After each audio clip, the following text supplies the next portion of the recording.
पुओ पाई चाहुचंती कि हेले खाली हेउछि कि झियो मागणारे करंतु एही उपाय निश्चय हेब पुत्र संतान।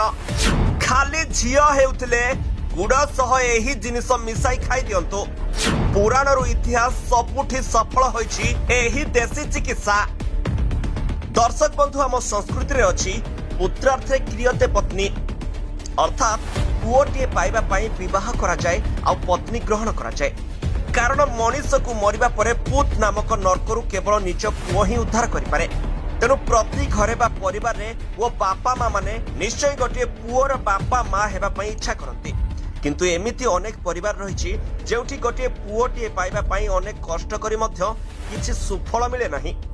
एमिति बहुत दंपति अछंती जो माने पुओटीए पाइबा आशारे अनेक झियर बापा माँ होई गलेनी किंतु पुओर देखा मिलुनी। कहा जाए पुओ भाग्य रे थिले मिले। तेणु अनेक